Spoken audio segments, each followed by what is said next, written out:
Los Angeles, 1972.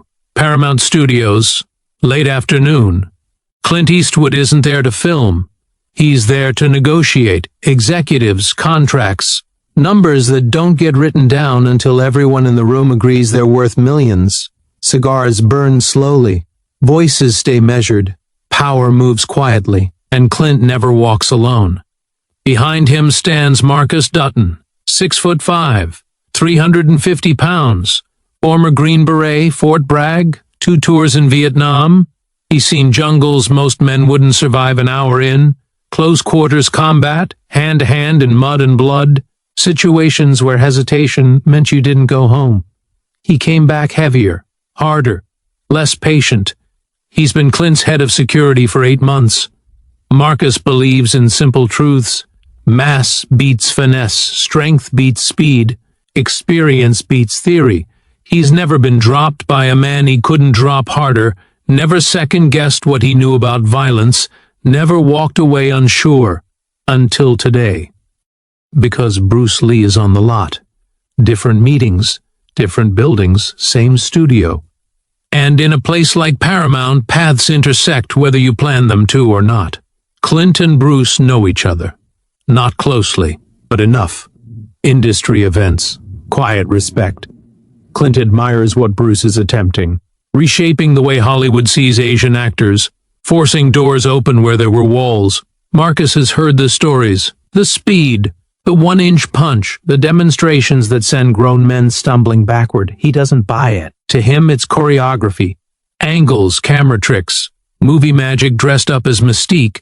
He's watched actors look dangerous on screen and collapse under real pressure. Marcus knows real pressure, or at least he believes he does. The meeting ends earlier than expected. Clint steps outside with his assistant, trailing close. Marcus shadows them like he always does. They cut across the back lot. Sound stages loom on either side. Crews move equipment. Hammers strike. Paint dries on fake storefronts. Hollywood hums. And near stage 7, Bruce Lee stands in conversation with a cinematographer. Black training clothes, no entourage, no security, no posturing, just calm. Clint spots him first, raises a hand. Bruce. Bruce turns, smiles, excuses himself, walk over. They shake hands. Professional warmth between two men who understand discipline in different forms. "Are you working today?" Clint asks. "Meeting. Early stages," Bruce replies. Then Bruce's eyes shift, past Clint, to Marcus, not staring, studying, the way someone studies terrain before stepping onto it. Measuring posture, breath, intent. Clint gestures slightly. This is Marcus, head of security. Bruce nods respectfully. Marcus doesn't return it. He simply looks down at Bruce, taking inventory. Bruce is smaller than he expected, maybe 135 pounds. Lean, compact, unimposing. Marcus has handled men twice that size in back alleys overseas. Armed men, desperate men. And this is supposed to be the legend. "I've heard about you," Marcus says, flat. No courtesy in it. "Have you?" Bruce answers evenly, still calm, still relaxed. Marcus steps forward, just enough to claim space, to let his size do the talking. Looks impressive on camera. Clint's assistant stiffens. She recognizes that tone, that shift. She's seen what follows. "Marcus," Clint warns quietly. But Marcus isn't stopping. He's tired of hearing the name, tired of the mythology, tired of people speaking about a movie actor like he's some untouchable warrior. "I'm just saying," Marcus continues, voice rising slightly, "demonstrations are one thing. Real situations are different. No director, no stunt wires, no one is yelling cut." Bruce tilts his head slightly, curious, not offended. "Have you seen real situations?" "2 tours, Marcus replies instantly. "Hand-to-hand combat, men trying to kill me, not performing, not pretending." He lets the silence settle heavy around them. Crew members nearby slow down, conversations thin out. Something in the air shifts. Human instinct recognizes conflict before words confirm it. "I'll tell you what," Marcus says now, loud enough that nearby workers are openly watching. Tools pause mid-motion. Why don't we find out? He takes another step forward. No cameras, no tricks, no choreography. His eyes lock onto Bruce. Just you and me, a beat. Let's see how all that flash holds up when someone actually fights back. The words hang in the air like smoke that refuses to clear. No cameras, no tricks, no choreography. Just you and me. Crew members stand frozen between instinct and curiosity. A wrench slips from someone's hand and clatters against concrete, the sound too loud in the sudden stillness. Conversations die mid-sentence. Even the distant hum of generators feels muted, like the entire Paramount lot has leaned in. Clint steps forward, jaw tight. That's enough, but it isn't. Bruce studies Marcus for another second, not with anger, not with pride. With assessment, measuring distance, weight distribution, breath rhythm, the way Marcus's shoulders are slightly forward, eager, already committed to something that hasn't started yet. All right, Bruce says quietly, not here. A ripple passes through the small circle of onlookers. Too many distractions, Bruce continues. Stage 12 is empty today. Marcus doesn't hesitate. Lead the way. The shift from public spectacle to private escalation happens without announcement. Bruce turns and walks, not fast, not slow, balanced. Marcus follows half a step behind, his boots striking concrete with heavy authority. Clint and his assistant trail them, caught between stopping it and witnessing it. 6 or 7 crew members drift after at a distance, careful not to look obvious, careful not to miss it. They move past sound stages labeled with painted numbers, past equipment carts and lighting rigs, past artificial storefronts held upright by wooden braces. The illusion of Hollywood surrounds them, false walls, fake streets, staged realities. And yet what's about to happen will be anything but staged. Stage 12 sits at the far end of the row, its wide steel door closed, its number stenciled high above in fading white paint. Bruce reaches it first. He grips the handle and pulls. The door opens with a long metallic groan. Darkness greets them. Sunlight spills in from behind, cutting across the concrete floor in a sharp wedge, illuminating dust suspended in the air. Inside, the space stretches upward nearly 40 feet. Lighting grids hang like skeletal frameworks above. Cables lie coiled along the walls. Wooden crates sit stacked in shadow. Every footstep echoes. Bruce walks to the center of the floor, the beam of light catching the edge of his black training clothes. He turns and waits. Marcus steps inside fully now. The door swings shut behind them with a dull final thud. The outside world disappears. No studio noise, no passing crew, just the hollow vastness of an empty soundstage. The contrast between them becomes undeniable in the enclosed space. Marcus Dutton, 6'5", 350 pounds, thick forearms, neck like a tree trunk, years of military conditioning layered over natural size, a man built for impact. Bruce Lee, 5'7", barely 135 pounds, compact, lean, still. Marcus shrugs off his jacket and hands it to Clint without looking at him. All this, Clint takes it automatically. Marcus rolls his shoulders, cracks his neck, flexes his fingers once, twice. He feels powerful, centered. This is terrain he understands. Closed environment, no interruptions, no excuses. He's fought in tighter spaces than this. Jungle clearings no larger than a living room. Alleyways slick with rain and worse. He's felt adrenaline surge and fear dissolve under training. He ended fights quickly, decisively. He sees no reason this will be different. Bruce hasn't moved from where he stands, no guard raised, no dramatic stance, hands resting loosely at his sides, weight evenly distributed, breathing steady. He looks like a man waiting for a conversation to resume, not a confrontation to begin. That unsettles Marcus more than he lets show. Whenever you're ready, Bruce says. No tension in his voice, no challenge, just permission. Marcus feels the eyes of the small audience at the edge of the stage. He senses Clint somewhere behind him. The weight of expectation builds in his chest. 8 months of hearing Bruce Lee's name spoken with admiration. 8 months of quiet irritation. This is the moment that corrects the narrative. Marcus steps forward into the beam of light. Bruce remains exactly where he is. Still, calm, ready.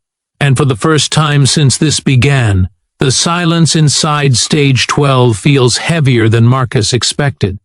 Marcus moves first. For a man his size, he closes distance fast. Green Beret training never really leaves the body, it lives in muscle memory, in reflex. His left foot drives forward, shoulders rotating, a sharp jab snapping toward Bruce's face. Not a wild swing. A measuring strike, testing range, testing reaction. Bruce's head shifts 3 inches, that's all. The punch cuts through empty air. Marcus doesn't pause, he follows instantly with a right cross, full rotation, hips turning, weight transferring through the floor into his fist. It's the kind of punch that ends bar fights, that fractures cheekbones, that makes statements. Bruce isn't there. He hasn't leaped back, hasn't retreated. He's simply turned, a quarter pivot, minimal displacement, maximum effect. The punch slices past his shoulder, missing by less than an inch. The contrast is immediate. Marcus uses force. Bruce uses space. Before Marcus can reset his stance, before his brain fully registers the miss, he feels something at his wrist. Not a grab, not a clamp, just pressure. 2 fingers guiding, redirecting. Suddenly his balance is wrong. His weight shifts where he didn't intend it to. His center of gravity tilts forward. His planted foot isn't planted anymore. The concrete seems to slide beneath him. He doesn't understand. He's falling. 350 pounds crash into the floor of Stage 12. The impact echoes through the empty space like a drumbeat. Dust erupts from the concrete. The sound ricochets off steel beams and lighting grids overhead. Someone at the edge of the stage gasps. Marcus has been knocked down before. Combat doesn't guarantee invincibility. But this feels different. There was no collision, no overpowering strength, just a moment. And gravity did the rest. He pushes himself up to one knee instantly. Rage surges hot and familiar. This part he knows. You don't stay down. You never stay down. A foot rests slightly against his chest. Not pressing, not pinning, just there. He looks up. Bruce stands over him, expression unchanged. No smile, no triumph. Not even heavier breathing. His chest rises and falls at the same calm rhythm as before. Stay down, Bruce says softly. Marcus ignores it. That instinct, never quit, never yield, kept him alive in Vietnam. It isn't something he switches off because a movie star suggests it. He lunges upward, massive hands snapping forward. His fingers wrap around Bruce's ankle, engulfing it completely. This he understands. Control the limb, pull hard. Bring him into your world where size matters. He yanks. Bruce doesn't resist. He drops. Not falling, not collapsing, dropping with intention. His body descends in one fluid motion, using Marcus's grip as a pivot point. His hips rotate midair with precise economy. In the same breath, his free leg arcs upward. The heel connects under Marcus's chin. Not a brutal strike. Not bone-breaking. Just perfectly placed. Enough to shut down the system for a fraction of a second. White flashes across Marcus's vision. His grip releases without permission. His head snaps back and meets concrete again, harder this time. The sound is dull, final. His body tries to respond, tries to rise, but the command doesn't transmit. For the first time in years, Marcus Dutton's body refuses him.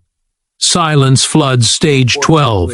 No footsteps, no whispers, no shifting weight. Even the dust seems suspended, frozen in the beam of light cutting across the floor. Bruce stands and steps back immediately, creating space. He doesn't loom, doesn't posture, he simply waits. 8 seconds, maybe 10. That's all it took. Clint hasn't moved from where he stands. Marcus's jacket still hangs over his arm. His face, usually carved from calm detachment, is stripped of performance. This isn't a scene from a Western. There's no camera, no director, just reality. Marcus blinks against the glare overhead. Sound returns slowly, a faint ringing, the distant echo of his own breathing. He tries to sit up and manages halfway before settling back down, dazed. Bruce looks toward Clint. "I'm sorry," he says evenly. "I tried to avoid it." Clint exhales, a breath he didn't realize he'd been holding. "How?" he asks. The question carries everything: size, strength, combat experience, logic itself. Bruce gestures lightly toward Marcus. He committed. Clint frowns slightly. "When he grabbed my ankle, he chose one outcome," Bruce explains. "A grab is a decision. Once you decide, you stop adapting." Marcus hears the words but struggles to connect them to what happened. "You used his force," Clint says slowly. "I let him use it," Bruce corrects. Marcus finally pushes himself upright, sitting now, one hand pressed against the back of his head. The sequence replays in fragments: the missed punch, the fall, the grip, the flash of light. None of it fits his understanding of combat. Clint steps closer, still staring at Bruce. "That wasn't a fight," he says quietly. Bruce meets his gaze. "That was education." For 3 full seconds, no one moved. Marcus lay on the cold concrete of stage 12, chest heaving, eyes fixed on the grid of lights above him as if they might rearrange themselves into an explanation. The silence wasn't just the absence of sound. It was a recalibration. Every grip, every sparring session, every street reputation he had built over years felt suddenly theoretical. Bruce Lee stepped forward, not aggressively, not triumphantly, deliberately. He crouched beside Marcus and extended his hand. There was no smirk, no lecture in his eyes, just presence. Marcus hesitated for half a beat before accepting it. The hand that pulled him up was firm but relaxed, no lingering dominance, no subtle twist to remind him who controlled the exchange. Bruce released immediately once Marcus found his balance. "You're strong," Bruce said calmly. It wasn't flattery. It was a diagnosis. Marcus swallowed, still trying to reconstruct the 8 seconds that had dismantled him. Then, "How?" "You were committed to force," Bruce interrupted gently. "I was committed to the outcome." The words didn't land all at once. Bruce gestured toward the empty floor between them. "You assume size creates inevitability. That once contact happens, mass decides the result." He tapped his own chest lightly. "But commitment is faster than mass. Intention travels before muscle." Marcus blinked. The concept was unsettling. He had trained to overwhelm, to dominate space, to impose weight, to finish exchanges by making resistance meaningless. That had always worked, until it didn't. "You telegraphed everything," Bruce continued, not accusatory, analytical. "Your shoulders rose before you stepped. Your jaw tightened before you swung. When force believes it is superior, it announces itself." Clint Eastwood hadn't moved from his position near the edge of the stage. A cigarette now rested between his fingers, unlit. He watched the exchange with a different expression than before, not amusement, not irritation, recognition. Bruce turned slightly toward Marcus again. "Power is not how much you bring," he said quietly. "It is how little you need." That line stayed in the air longer than the fight had. Marcus looked down at his own hands. They felt heavier now, not physically, but conceptually. For years, he had defined himself by the reactions he could provoke: fear, retreat, submission. Strength had been his language. Today, that language failed mid-sentence. Bruce stepped back. This wasn't about proving something, he added. It was about removing assumptions. There was nothing else to say. Without ceremony, Bruce walked toward the exit of stage 12. His footsteps were soft against the concrete. No one stopped him. No one needed to. The lesson had already been delivered. The heavy door closed with a muted thud. Clint finally lit the cigarette.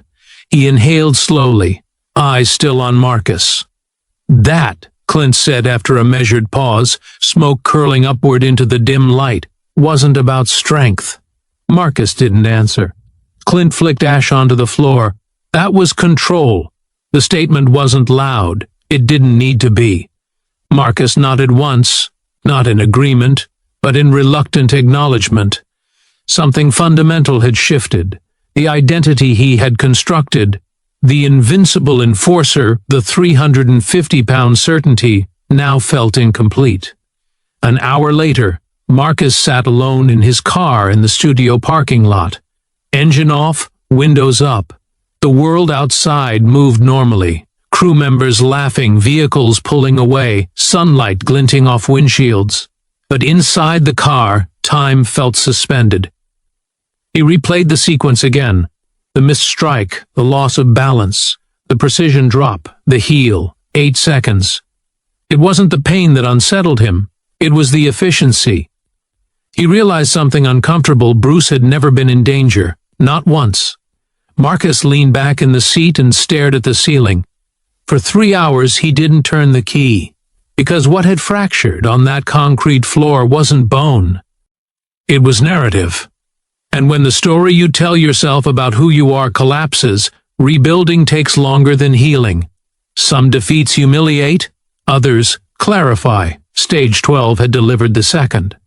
And Marcus knew, even before he started the engine, that strength, real strength, would never look the same to him again. 3 days later, Clint sat across from director Don Siegel at Musso and Frank Grill. Lunch plates sat half-eaten, but Clint barely noticed. He stirred his drink absently, gaze distant, replaying the events of Stage 12. "You somewhere else," Siegel said, raising an eyebrow. Clint exhaled, setting down his glass. "I saw something that changes how you think about everything." Siegel laughed lightly. "I direct. I see that daily." "Not like this, though." Clint shook his head. "Bruce Lee, Tuesday, Paramount, Stage 12. Marcus, the big one, Green Beret. I've never seen anything like it." The Siegel leaned in. "Marcus Dutton, yes, 350 pounds, combat experience, 2 tours. He went down in seconds. And Bruce wasn't even trying." Clint's words carried weight, disbelief still lingering in his voice. "I could see it. Gentle, teaching, not proving." Siegel paused, letting that sink in. "Stories like this," Clint continued quietly, "don't hit newspapers in 1972, but they travel." He nodded toward the restaurant around them. Quiet conversations at studio lots, late-night discussions in martial arts schools. Whisper networks between stunt coordinators who've worked with both of them. Everyone talks, nobody writes. The story spread fast, morphing with each retelling. Some said Marcus threw 5 punches, others claimed 10. Some even whispered Bruce knocked him out with 1 finger. The truth was buried, obscured by exaggeration. But the Colonel remained. A massive combat veteran challenged Bruce Lee, and lost, completely, utterly, in under 10 seconds. 2 weeks later, Marcus quit. No explanations, just a terse phone call to Clint's assistant. "I'm done." Effective immediately. Clint understood, no attempt to retain him. Some lessons were too powerful, too transformative to allow return to the old self. A new head of security arrived shortly after. Smaller, faster, adaptable. Clint had learned something too. Size alone didn't create safety. Understanding did. Hollywood whispers framed the story differently each time, but the core truth became legend. The tale didn't need ink. It didn't need a byline. It existed in the minds of those who saw, felt, and understood. And it mattered. Even decades later, those who were there would recall the precision, the efficiency, and the quiet authority of a man who made a 350-pound combat veteran look like a child. That memory was a lesson, repeated in hushed tones, a living testament to what real power looked like, and why legend is sometimes born where no cameras roll. Marcus sat atop a pile of lumber in Oregon, the afternoon sun casting long shadows across the construction site. The radio crackled briefly before delivering the words that froze him in place. Bruce Lee, dead.